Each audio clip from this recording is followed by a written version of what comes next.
Christmas. Now tonight we're doing things a little different. That's right. Instead of headlines about crime or conflict, this half hour is dedicated to something that defines the holiday season, which is giving. Exactly. From neighbors helping neighbors to organizations stepping up, these are the stories that remind us what the West Texas community is all about. And over the next 30 minutes, you're going to see how kindness, generosity, and compassion are making a difference across West Texas this Christmas. Because sometimes the best news is good news. And welcome to our special Christmas edition of Beyond the Bow.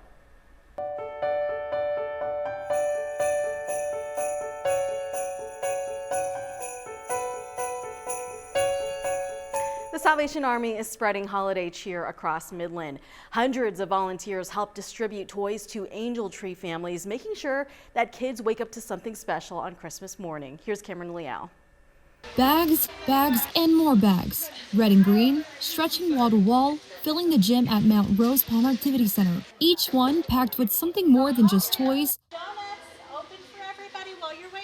and a community showing up for Christmas. This week, hundreds of volunteers help the Salvation Army distribute gifts to Angel families where kids across Midland will wake up to joy on Christmas morning. And for the Angels that don't get adopted, that's when News West 9 Salvation Army toys come in, filling in those gaps to ensure no child is forgotten this Christmas. We want the parents to have autonomy. My hope is that they get to have joy on their face for Christmas morning because their parents were able to provide gifts for them. The Angel Tree program is months in the making. Applications open in mid-September, and by the first week of November, we're processing those applications, getting them approved, doing a lot of data entry, and then preparing those angel tags to be printed and put out on a tree for the community to adopt. And some of the hardest working elves this time of year? Volunteers to come help sort these bags in the rows that they need to go in and the spaces they need to go in. Volunteers like Yolanda Sanchez, a Midlander with a heart for service and a degree in social work. I saw it scrolling through Facebook, and then I was like, that's me, so I just clicked on it to volunteer. I have 4 kids myself, so then I think about the kids that their parents can't shop for them. From Barbies to Bluey to Spider-Man, shopping for an angel is anything but simple. You have to look at sizes, you have to look at their needs, and then you have to look at their wants. 7-year-old female, she would like clothes. She's into creative stuff like art. So then we go and we pick art stuff, creative stuff, drawing stuff. You just kind of try to match as best you can the items to the child. One night, Yolanda and her daughter stayed late filling bags together. And for her, the experience goes beyond gifts. You have companies, you have schools, you have just individual people from the community. So that in itself tells you about the community coming together for the kids. They listen to gospel or sermon before they're receiving, and like Captain said, it's about what the season is about, not just about the gifts, but about God, Jesus, and giving them that information. From the first angel tag to the last bag rolled out the door, the Salvation Army says this only works because Midland shows up. And while this year's toys are heading home, the need and the opportunity to give continues. Reporting in Midland, News West 9, Cameron Leal. I know a lot of kids are going to be excited for all of those beautiful gifts, and the Salvation Army's red kettles are synonymous with the season of giving. But even the nonprofit was surprised to see a shiny donation in one of their kettles earlier this month. News West 9 Stephen Pepper has more. When we opened up the kettle and we saw this coin, everyone in the room, I mean, it's a bright smile on their face. These red kettles are usually filled with dollar bills and a few cents to help feed and shelter those in need. But at the bottom of this kettle lied a golden donation. I think it's awesome that someone would take out of their life and their blessings to give to the Salvation Army. For 10 straight years, a donor with no face or name, just a giving spirit, has been donating a gold coin to the Salvation Army of Midland. This year, Captain Michael Kane says the nonprofit was able to sell the coin for over $4,000. It's a value he says touches the lives of hundreds of people as the temperature decreases. That gold coin is going to provide a warm place for someone to sleep.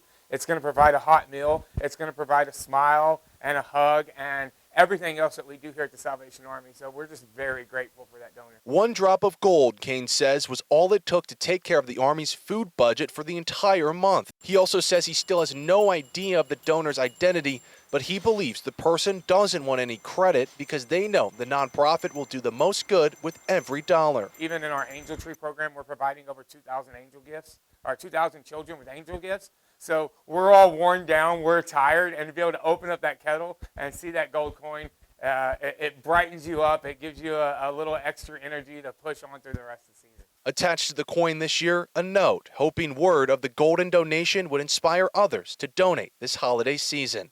Reporting in Midland, I'm Stephen Pepper for News West 9. Meanwhile, down the street over in San Angelo, the community comes together for a tradition that's been changing lives for nearly 2 decades. Operation Blue Santa gave dozens of kids the chance to shop for gifts and share a moment of joy with the officers who serve.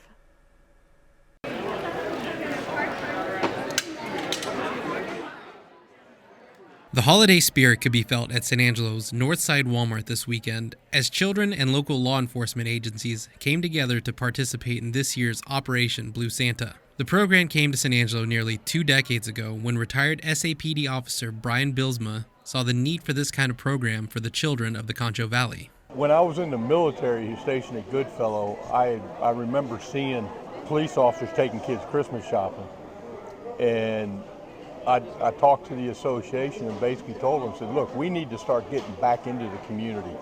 We need to start giving back to the community instead of, if we're going to ask them for things and ask them for help, I figured that we needed to actually provide to the community, and that's when I brought up the issue about the Blue Santa program.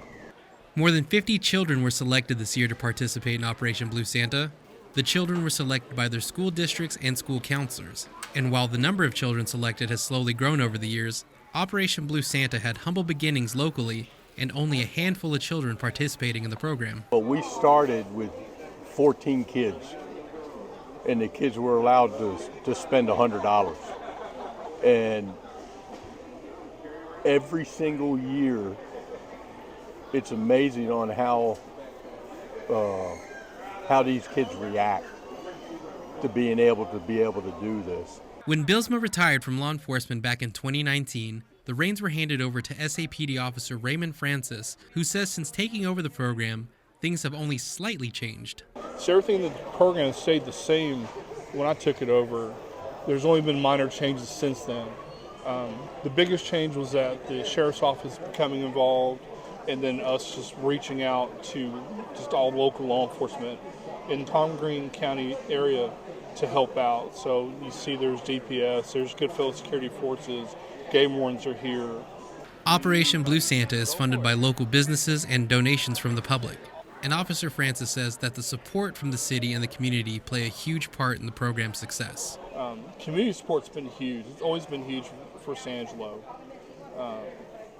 That's always been the biggest part. The city's always supported the department. They've supported the program. You know, it's nothing, just being grateful and appreciative of everything that we get every year with the help.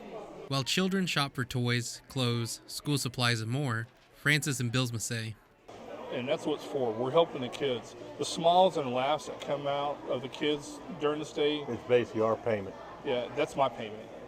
That makes the world to me. To have a kid come up to you and give me a big old hug and say thank you, I'm perfectly happy with that. Before the first light shine at Starbright Village, there's weeks of hard work and heart. Sanji Mulburn takes us behind the scenes next.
Welcome back, everyone. At McKinney Park in Odessa, the holiday spirit shines bright even before the lights turn on. Crews spent weeks working behind the scenes to bring Starbright Village to life. But for the people putting it all together, this is about more than just lights. Sanji Milburn has more. At McKinney Park in Odessa, the holiday spirit is already taking shape. From sunup to sundown, crews are hard at work transforming this space into a Starbright Village. It's a free drive-through light display, but at night the magic happens, and these lights come to life. We have over 100,000 cars drive through here yearly. And one of those who's in the holiday spirit is maintenance supervisor Rocky Holtzclaw, who knows Starbright Village all too well. I think that it brings the community together. I think it's a great family event. You know, growing up, I always enjoyed my parents and my aunts and uncles used to take us out to look at Christmas lights. Now as an adult, he's leading the operation, making sure every light shines, despite facing challenges along the way. A really big challenge is weather. If we end up having, a week's worth of rain, we're not up in the lifts during that time. If we have any big windstorms, we're not up in the lifts during that time. Things like this, we run into a lot of changing of old bulbs. When I first started doing this, we had incandescent bulbs, and we've since changed those to LEDs. City officials call Starbright Village a holiday tradition thousands count on. And this year, it will feature more than 300,000 lights, making it one of the city's top attractions. With 40 to 50 employees and almost 2 months of work, setup is time-consuming and no small task. Rocky knows the holidays can be hard for many families. He says the display isn't just about lights. It's about brightening all spirits that have been down this year. I think it's something that changes the attitude of people. It can help warm you, as far as your attitude goes. It's a tradition that spreads holiday cheer and creates memories that last after the season ends. Reporting in Odessa, Sanji Milburn, News West 9. In St. Angelo's, Holiday Classic is back. From historic reenactments to holiday cheer, a look inside Christmas at Old Fort Concho. And for more than 30 years, it's been the moment St. Angelo knows the holidays have arrived. Stay tuned for more.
For more than 3 decades, a San Angelo tradition has marked the official start of the Christmas season and its return for its 32nd year with a celebration that signals the holidays are here. 2, one. Bingo. Here we go.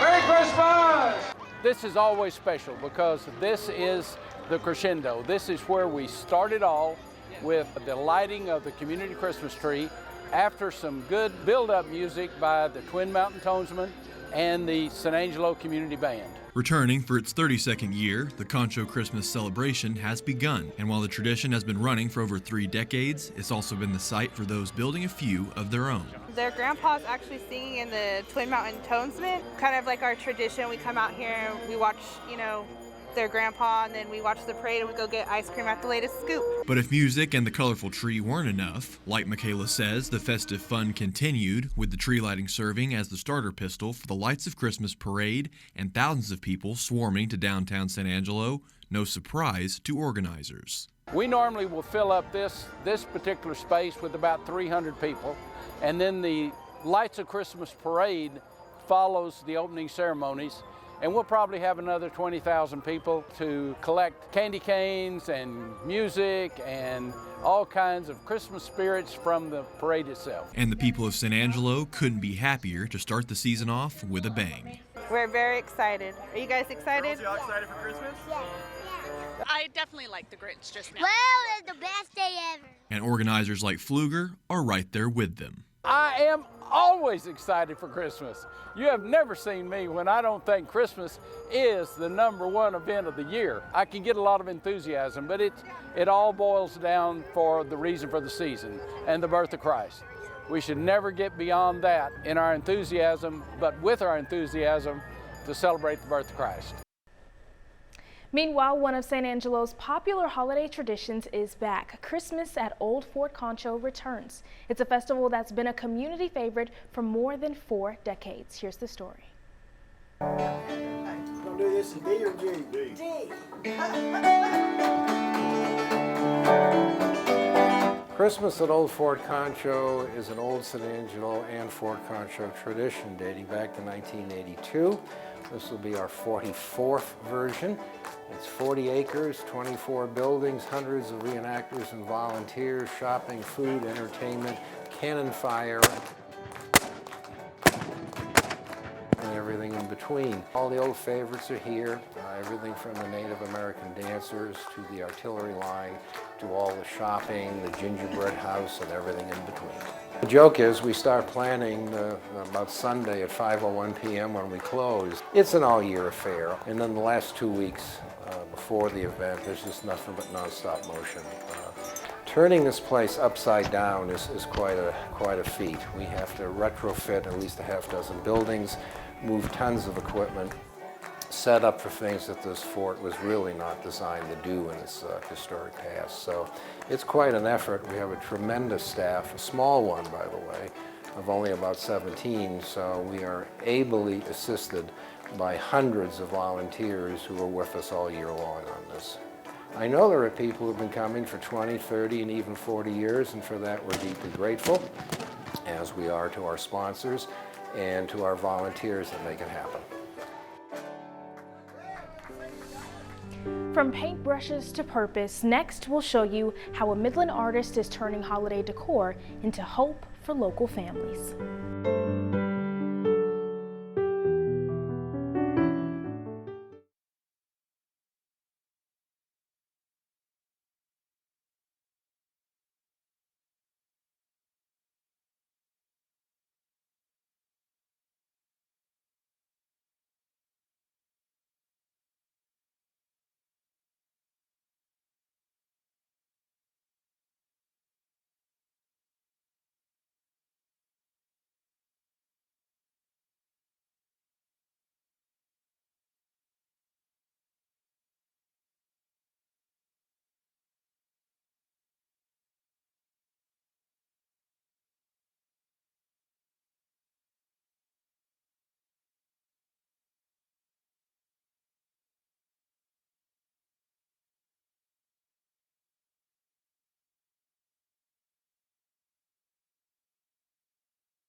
Thanks for sticking with us. A watercolor artist is using her talent to give back to families in the Tall City. She partnered with Bauble Stockings to create hand-stitched holiday stockings, with a portion of every sale going to support the Midland Community Children's Clinic. Take a look. Oh, look at his candle. Cute. In a season known for giving, Carrie Hawkins is using her nationally recognized talent to help families right here in the Tall City. It's an incredible feeling, and it's out of body, honestly. To imagine these in someone's home, to imagine my art in someone's home is such a gift, and I hope these are timeless and nostalgic, and these can be passed down for generations. Carrie is a talented watercolor artist and the CEO of Pearly Gates Designs. She was recently chosen as a guest artist for Bauble Stockings, a company known for its beautifully crafted, hand-stitched mini stockings. This isn't just purchasing another item or another decoration. This is purchasing a tradition while giving back to this community that we love so much. Every Bauble stocking is crafted with care, made through fair trade artisanship in Jacmel, Haiti. But the impact reaches Midland as well. This year, 10% of each sale will support the Midland Community Children's Clinic. And to add an extra touch of meaning to the partnership, a member of Carrie's family serves on the clinic's board of directors. I was so excited when Carrie chose to support the clinic. Carrie and I are sister-in-laws, so I've always loved her and loved her work.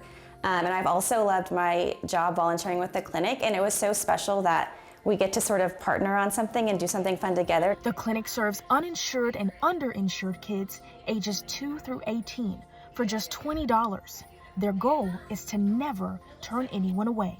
Every family I've ever spoken to there is just so grateful for the work that we do, and that just feels good to know that all the effort and the time we put into serving on the board really makes an impact. As a mom and an artist, Carrie says this opportunity is her way of celebrating the true meaning of the season. To be able to provide this small piece of hope to another mother, to give her this access, is just such a gift for me to be a part of. A small stocking, making a big difference for families this holiday season. And to purchase one of Carrie's Pearly Gates designs, you can find the link on our website at newswest9.com. We'll be right back.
Well, as we wrap up tonight, we hope these stories have reminded you that the spirit of Christmas is still very much alive. Yeah, it's the volunteers who give their time, the donors who give what they can, and also the everyday people who choose kindness. Exactly. No matter how you celebrate, we hope this season brings you peace, comfort, and a reason to smile. So from all of us here at News West 9, thank you for spending part of your Christmas with us. Merry Christmas. And happy holidays.